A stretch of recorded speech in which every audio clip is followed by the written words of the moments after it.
Hi friends, welcome back to Chennai மொட்டை மாடி கோழி வளர்ப்பு. நம்ம சேனலில் பார்த்தீங்கன்னா லாங் வீடியோஸ் வந்து ரொம்ப நாள் ஆச்சு. ஸோ லாங் வீடியோவாக இருக்கும். ஸோ நம்ம மொட்டை மாடியில் பார்த்தீங்கன்னா கோழி பார்த்துருப்பீங்க. இப்போ புதுசாக பார்த்தீங்கன்னா 3 முயல் வாங்கியிருக்கிறோம். இது வந்து பியூர் ஒயிட்டு, ஐஸ் மட்டும் பார்த்தீங்கன்னா பிங்க் கலராக இருக்கும். ஸோ முயல் வந்து ரொம்ப நாள் கழித்து வாங்கியிருக்கிறோம். இப்போ லாஸ்ட் டைம் வந்து பல்லாவர சந்தை போன வீடியோ பார்த்துருப்பீங்க. அப்போ வாங்கின முயல் தான் இது. இதோட ரேட் என்னன்னு பார்த்தீங்கன்னா 600. 3 முயலும் சேர்த்து 600 ரூபாய்க்கு பல்லாவர சந்தையில் வாங்கியிருக்கிறோம். எப்படி இருக்குன்னு சொல்லி கமெண்ட்டில் சொல்லுங்கள். பார்க்க ரொம்ப அழகாக இருக்கும். இது கண்ணு ரொம்ப அழகாக இருக்கும். ஃபுல்லாக பியூர் ஒயிட் இது. அதுக்கப்புறம் நம்ம இது வந்து 2 சேவல். இது இடம் இல்லாதனால 2 சேவலும் வந்து ஒன்றா தான் போட்டிருக்கிறோம். இங்கே பாருங்க, ஒவ்வொரு சேவலுக்கு தனியாக வைக்கிறதுக்கு இடம் இல்லை. ஏன்னா கோழி இப்போ முயலும் இருக்குது.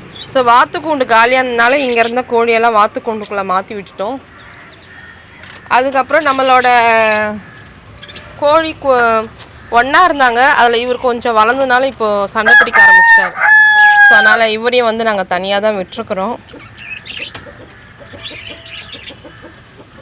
இப்போ 3 சேவல் பார்த்தீங்களா. இந்த முயல்னால தான் இப்போ நமக்கு இட பிரச்சனையே. பார்க்க அழகாக இருந்தது சொல்லி வாங்கிட்டோம். அதுபோல் நிறைய பேர் வந்து கமெண்ட்டில் சொல்லியிருந்தீங்க, நம்ம கோழிலாம் ரொம்ப பழசாடிச்சு, புதுசாக வாங்கி விடுங்க, அது மேலே இருக்கிற ரக்கையெல்லாம் கொட்டிடுச்சுன்னு.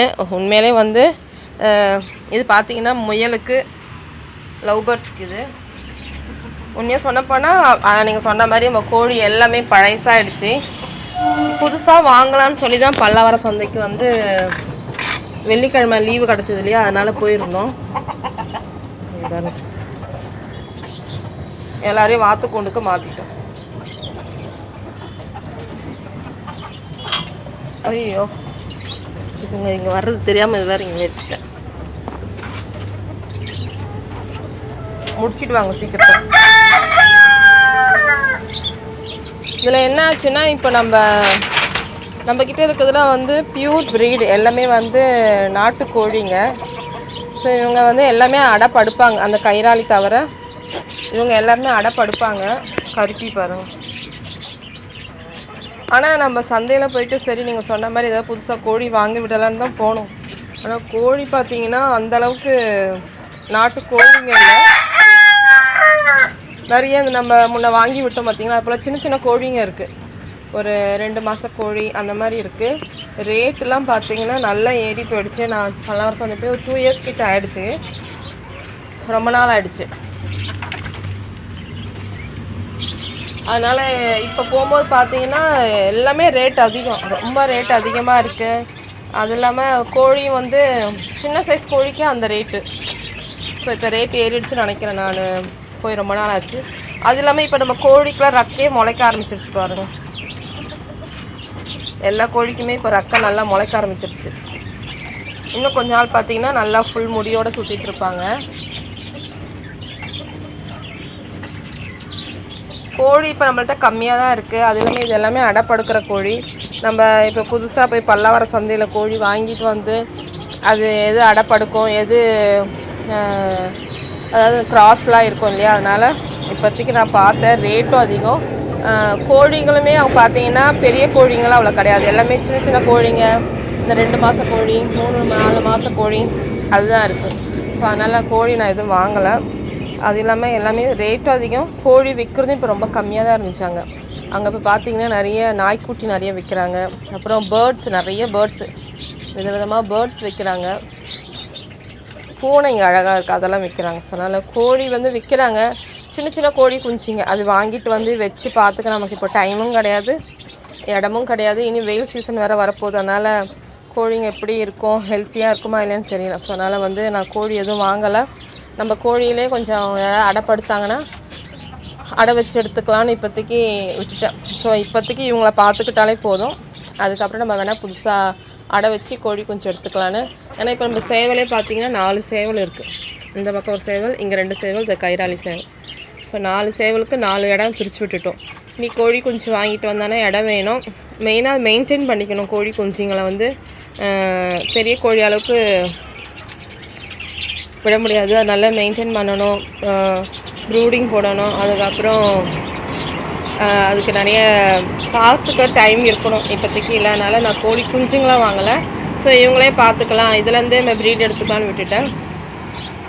அதனால் புது கோழி எதுவும் வாங்கலை. இவங்களுக்கே வந்து இப்போ முடியெல்லாம் வளருது. இது மெயினாக என்னென்னா சேவல் மிதிக்கும் போது அது நகம் இருக்குது இல்லையா, அந்த நகத்தினால தான் வந்து மோஸ்ட்லி முடி அது கீறி முடி போகிறது. அதனால தான் முடி போகிறது. மற்றபடி கோழி நம்ம மாடியில் வந்து எதுவும் கொத்திக்காது. ஏன்னா தீனி பார்த்திங்கன்னா இங்கே நிறைய வேஸ்ட்டாகி போகும். அந்த அளவுக்கு தீனிலாம் இருக்கும். மோஸ்ட்லி அதனால ஆகும்.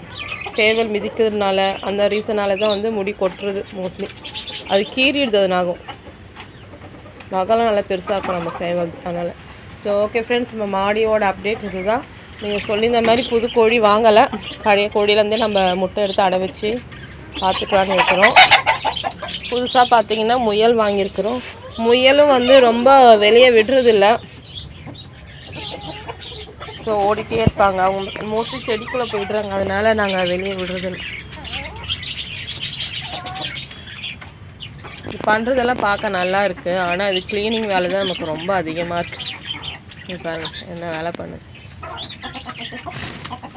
முயல் வந்து கோழியை பார்த்து பயப்படுறது கிடையாது. ஆனால் கோழி தான் முயலை பார்த்து பயந்து ஓடுது.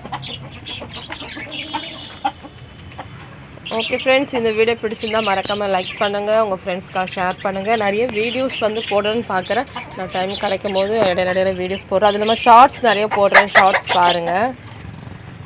மறக்காமல் நம்ம சேனல் சப்ஸ்கிரைப் பண்ணுங்கள். நம்ம சேனல் இன்னும் கொஞ்ச நாளில் 10,000 சப்ஸ்கிரைபர் வந்து ரீச் ஆகணும்னு எதிர்பார்க்குறேன். ஆனால் நம்மளோட தொடங்கினவங்க எல்லாரும் எப்போவோ 30,000 40,000 சப்ஸ்கிரைபர் ரீச் பண்ணிட்டாங்க. நம்மளுக்கு ரொம்ப ஸ்லோவாக தான் போயிட்டுருக்கு. அதனாலே மோஸ்ட்லி எனக்கு வீடியோஸ் போடவும் கொஞ்சம் இன்ட்ரெஸ்ட் குறைஞ்சிருச்சு. எவ்வளோ வீடியோஸ் போட்டாலும் சப்ஸ்கிரைபர்ஸ் வந்து ரொம்ப ஸ்லோ தான் நம்மக்கிட்ட. ஸோ அதனால் முடிஞ்ச அளவுக்கு வீடியோஸ் போடுறேன். அதே போல் ஷார்ட்ஸ் வரும். இதுலேயும் வரும், ரிம்லாக் ஷோபா சேனல்லையும் வரும் பாருங்கள். அதுக்கப்புறம் ஷோபா அண்ட் கிராஃப்ட் சேனலுக்கு அதுவும் சப்ஸ்கிரைப் பண்ணிக்கோங்க. தேங்க்யூ, பாய்.